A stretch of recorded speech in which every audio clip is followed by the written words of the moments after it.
नमस्कार, मी नीता. तरुण भारत संवादच्या आजच्या बातमीपत्रात आपलं स्वागत. कोल्हापूर शहर आणि जिल्ह्यातील राजकीय घडामोडी, ऐतिहासिक निर्णय आणि महत्त्वपूर्ण सामाजिक विषयांचा आढावा आपण घेणार आहोत. सर्वप्रथम नजर टाकूयात आजच्या टॉप 3 हेडलाईन्सवर. महाविकास आघाडी नेत्यांच्या उपस्थितीत आज कोल्हापूर महानगरपालिका निवडणुकीसाठी शिवसेना ठाकरे गटांकडून वचननामा प्रकाशित. या वचननाम्यात मूलभूत सुविधांसह नागरिक केंद्रित धोरणांना प्राधान्य. महापालिका निवडणुकीच्या अंतिम टप्प्यात कोल्हापुरात महाविकास आघाडी आणि महायुतीमध्ये पोस्टर वॉर. निवडणुकीत कोण बाजी मारेल याकडे जिल्ह्याचं लक्ष. पाचगाव गिरगाव रस्त्यावरील अमृतनगर येथे भीषण अपघात. या अपघातात एकाचा जागीच मृत्यू तर 2 गंभीर जखमी. आता पाहूया ठळक बातम्यांचा सविस्तर आढावा. कोल्हापूर महानगरपालिका निवडणुकीसाठी शिवसेना ठाकरे गटांकडून आज वचननामा प्रकाशित करण्यात आलाय.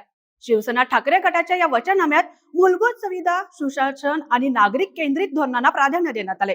आज झालेल्या या जाहीर कार्यक्रमात काँग्रेसचे आमदार जयंत आसगावकर, पक्षाचे सहसंपर्क प्रमुख विजय देवणे, जिल्हा प्रमुख रविकरण इंगवले, शहर प्रमुख सुनील मोदी तसेच उमेदवार प्रतिज्ञा उत्तरे, राजू जाधव, सचिन मांगले उपस्थित होते. महापालिका निवडणुकीच्या अंतिम टप्प्यात कोल्हापुरात पोस्टर वॉर सुरू असल्याचे चित्र पाहायला मिळते.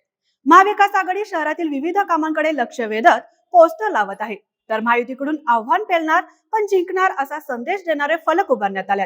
सध्या या पोस्टरची चर्चा जोरदार सुरू असून येणाऱ्या निवडणुकीत कोण बाजी मारणार याकडे जिल्ह्याचं लक्ष लागून राहिलंय. कोल्हापूर महानगरपालिका निवडणुकीसाठी शिवसेना ठाकरे गटांकडून आज वचननामा प्रकाशित करण्यात आलाय. यावेळी अप्पाच्या वाडीची भाकणूक नाही, पण जनता आम्हाला स्वीकारेल असं प्रतिपादन शिवसेना ठाकरे पक्षाचे जिल्हा प्रमुख रविकरण इंगवले यांनी केलं. आता इथं का अप्पाची वाटीची भाकणूक नाही.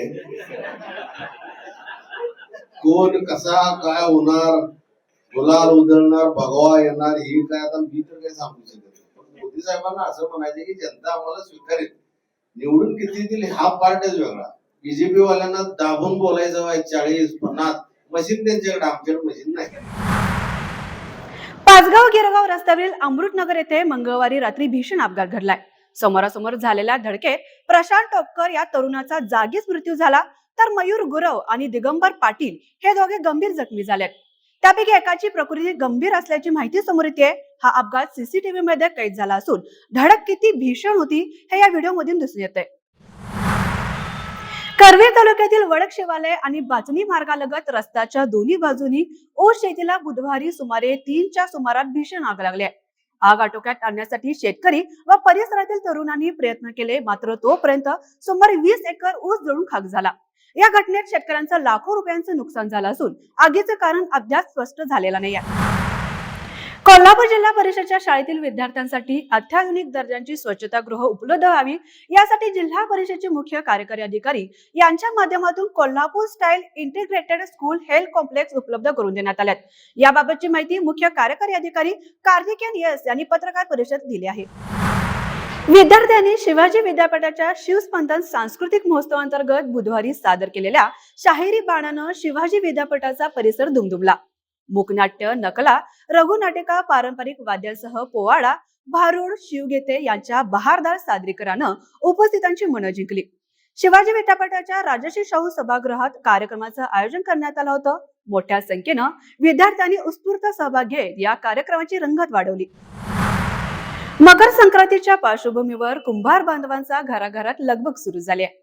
लोटक्या घडवण्यासाठी माती मळणे, आकार देणे आणि रंगकामाचा जोर वाढलाय. बाजारात मागणी वाढल्यानं कुंभारांना कामाचा वेग ठेवावा लागत असून परंपरा जपत कुंभार बांधव संक्रांतीसाठी लोटक्या सज्ज करत आहेत. तर या त्याच्या काही ठळक घडामोडी, या बातम्यांचं अधिक सविस्तर विश्लेषण आणि जिल्हाभरातील माहितीसाठी आजच तरुण भारत संवाद पेपर खरेदी करा आणि रोजच न चुकता वाचा. अशाच नवनवीन अपडेटसाठी पुन्हा भेटूया. पाहत राहा तरुण भारत कोल्हापूर. तोपर्यंत नमस्कार.